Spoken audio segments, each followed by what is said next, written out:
Before I get to that, I want to remind you that if you're celebrating your birthday today, happy birthday, okay? And Chris, if you're listening to me right now on this program, I know we were chatting on Facebook Messenger. Sorry, I was talking to you on my Nook Reader, and I hate typing on that thing. And for some reason, it's really sluggish today. And then I tried to bring up Facebook on my netbook computer while using the same browser to broadcast this program. That's why there have been some awkward delays in this, so I apologize for the delay. I'm not ignoring you. It's kind of hard to push this computer to that kind of a limit. I don't think it can handle that much of a strain. So I am listening. It's just right now I'm kind of doing 400 things here at once, plus getting ready for work all at the same time. Well, speaking of work, it's time for celebrity birthdays. Damn, Jim, what the hell's the matter with you? And here we go. Other people have birthdays. Why are we treating yours like a funeral? Bones, I don't want to be lectured. Very, very many happy reasons. And before I run down the list of celebrity birthdays today, as I said before, if you're celebrating your birthday today, happy birthday. And a special birthday wish goes out to a very dear friend of mine, Kara Heimer, who is celebrating her birthday today, who saved my neck on more than one occasion. So, Kara, don't worry.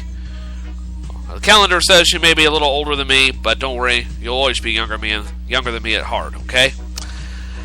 You share birthdays with Susan Sarandon, who is 67. Liev Schreiber of X-Men Origins Wolverine Salt is 46 today. Alicia Silverstone from Clueless, Batman and Robin, she's 37.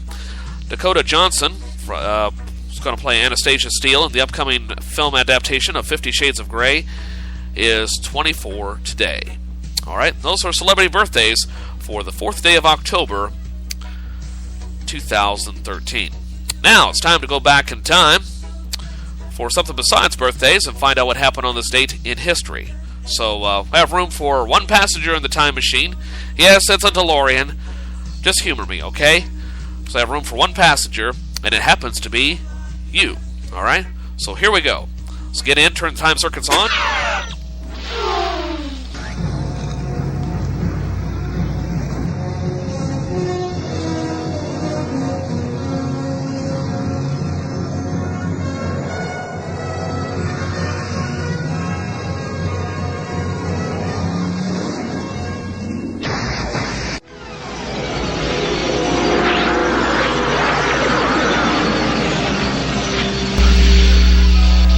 And as we travel around the sun and head back in time at Warp 10, we find that on this date in 1881, October 4th, 1881, the fully automatic player piano was patented by Edward H.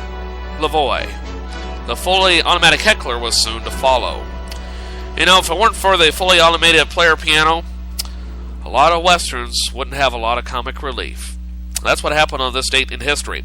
And for the more of today in history, sound like Mr. Kelly, here is the Associated Press and their overmodulated levels. October 4th, 1957. Dawn of the space age as the Soviet Union launches Sputnik, the first man-made satellite, into orbit. 1993. A bloody battle in Somalia's capital, Mogadishu. 2 U.S. Black Hawk helicopters are shot down, while gun battles rage between American forces and guerrilla fighters. Amid the fighting, dozens of Somalis drag the body of an American soldier through the city's streets. President Bill Clinton soon decides to withdraw U.S. troops from Somalia by the following year. 1895. Buster Keaton, one of the great comedy stars of the silent movie era, is born in Piqua, Kansas. And 1970,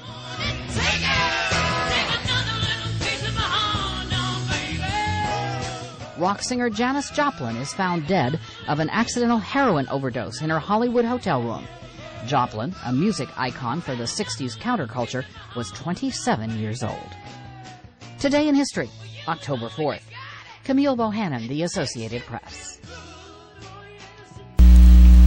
I'll have the CBS World News Roundup for you in just a moment. In the meantime, I just realized I forgot to give you the Kirksville, Missouri area weather forecast, so we'll do that right now.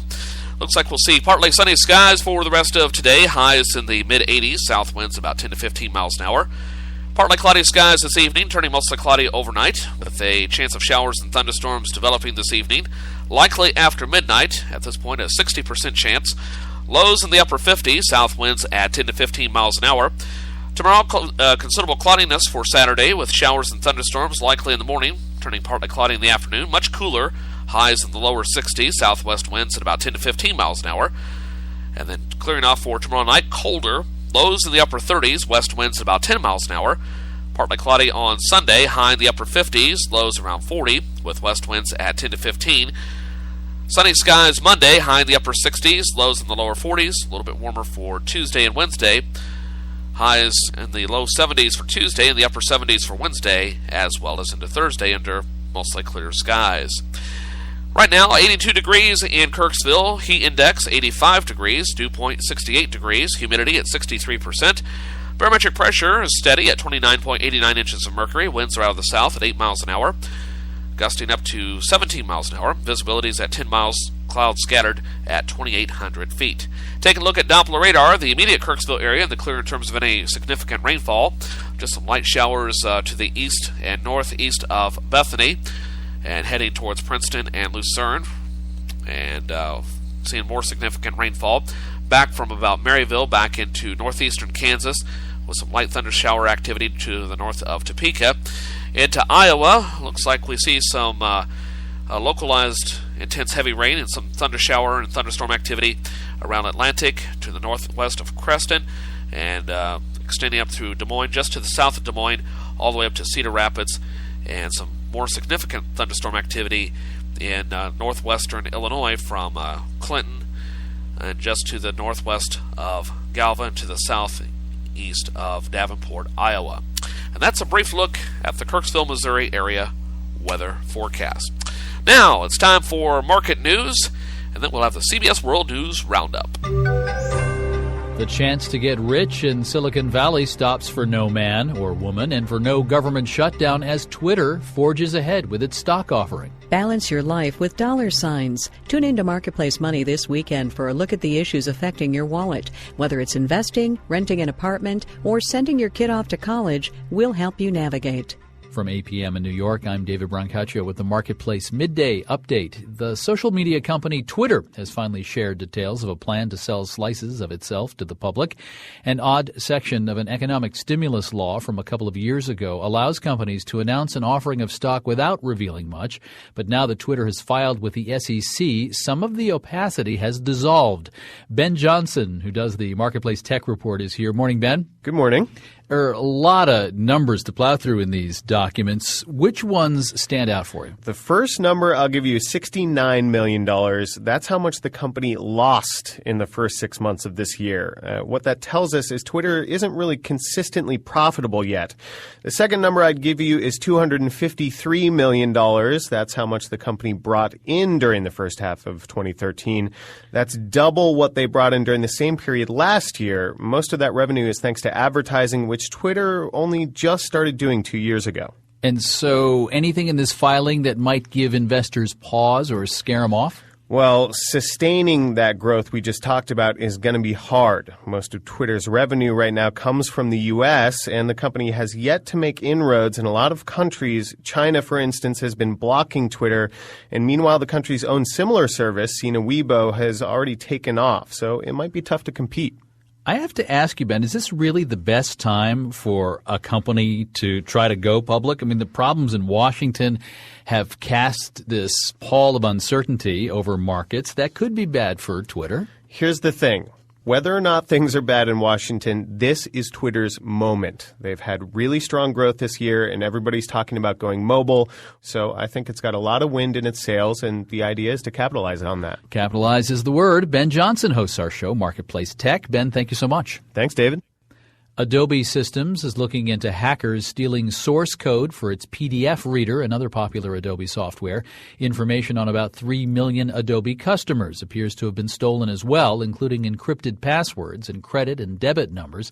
An investigative journalist first spotted the problem and called it to Adobe's attention. The thriller Runner hits theaters today. Justin Timberlake gets caught up in a nefarious online poker operation run by Ben Affleck. Because the movie delves into the darker sides of gambling, you might be surprised to learn that the American Gaming Association has become something of a fan of the movie. Marketplace's Dan Weissman explains.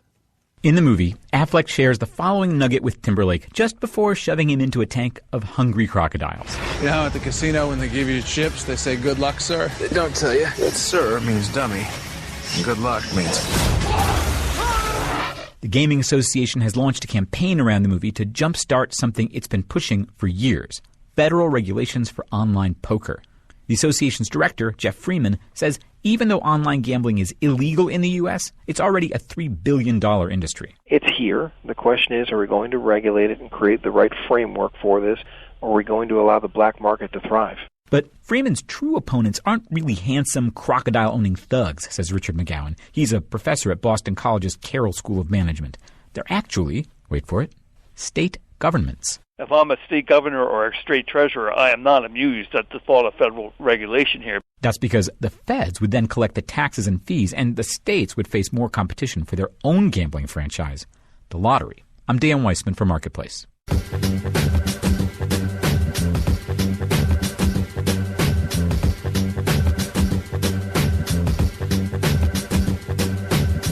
Looking for a good read? Visit the Big Book blog at marketplace.org. Listen to author interviews and read excerpts from the Marketplace bookshelf. Online at marketplace.org/thebigbook.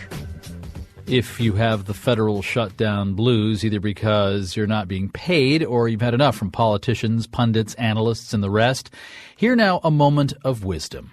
We wanted to see what Congress might learn from the mouths of seventh graders. Here's Marketplace's Nancy Marshall-Genzer. It's a busy Wednesday morning at the private Lowell School in Washington. Good morning. Teacher Sarah Smith is herding rambunctious seventh graders into their seats for the first class of the day, Humanities, part of the curriculum, government. I'm going to introduce Nancy Marshall-Genzer. I'm a special guest this morning, here to get the seventh grade perspective on the shutdown. These kids have a front row seat for the shutdown show. I start by asking, who knows somebody who works for the government? Hands shoot up. Yeah, my dad works for EPA. My aunt works in the Senate. These students are paying attention. So when I ask them, hey, what's your advice for Congress? They're ready. Naomi Steinglass goes first. I don't know whether this would work, but maybe if the government had a certain amount of money for each thing they would want to buy. So, like, they would have a section of money for, like, schools and a section for health care. You know what, Naomi? Believe it or not, that's how the government is supposed to work. I explained that Congress didn't pass the budget bills this year, and the government shut down. I asked the kids for more ideas. Ari Katz has something to say. He's the one whose aunt works in the Senate. I think Congress should allow the government an allowance. Ari says when the money runs out, the spending stops. Heads nod in agreement. These kids know how allowances work.